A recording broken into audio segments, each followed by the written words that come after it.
کس طرح یہ شیطان انسان کے مال اور اس کی اولاد میں ساجی اور شریک ہوتا ہے؟ جب انسان کا مال حرام ہوتا ہے تو شیطان اس کے مال میں شریک ہوتا ہے۔ سود کا مال جو انسان جانتا ہے کہ یہ سود ہے، درہم ربا اشد من 36 زانیہ، ایک درہم سود کا اگر انسان کوئی کھاتا ہے وَهُوَ يَعْلَمُ، اور اس کو پتہ ہے کہ وہ سود ہے، 36 مرتبہ زنا سے زیادہ اس کا گناہ ہے۔ اور رسول اللہ صلی اللہ علیہ وسلم نے فرمایا الربا 72 بابا وفی روایت حوبا، سود کے 72 دروازے ہیں، 72 گناہ ہیں، ادناہا اتیان الرجل امہ، سب سے گھٹیا گناہ سود کا اتنا ہے، نعوذ باللہ من ذالک، کوئی شخص اپنی والدہ سے زنا کرتا ہے۔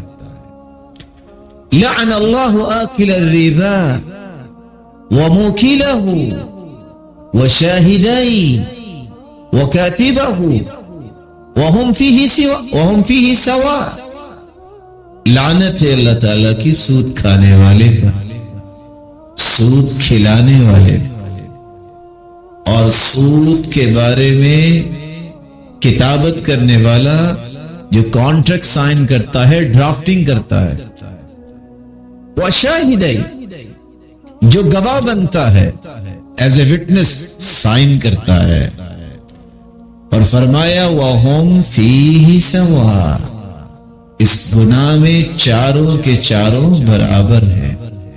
اللہ رب العزت ہمیں محفوظ فرمائے۔ اور اولاد میں شیطان کس طرح شریک ہوتا ہے؟ رسول اللہ صلی اللہ علیہ وسلم کا فرمان ہے، جب کوئی اپنے گھر والوں کے پاس جاتا ہے اور اللہ کے رسول صلی اللہ علیہ وسلم کی سکھائی ہوئی دعا کو نہیں پڑھتا تو شیطان شریک ہوتا ہے۔ اگر دعا پڑھ لیتا ہے فَإِن قُدِّرَ بَيْنَهُمَا، اللہ رب العزت نے اگر ان کے لیے اولاد لکھ دی ہے، لَمْ يَضُرُّهُ شَيْطَانٌ أَبَدًا، شیطان اس پہ غلبہ نہیں پائے گا۔ لیکن اگر وہ دعا نہیں پڑھتا تو شیطان شریک ہوتا ہے، جس کے نتیجے میں اس اولاد کی زندگی کے اندر برائیاں سامنے آتی ہیں۔ اللہ رب العزت ہمیں محفوظ فرمائے۔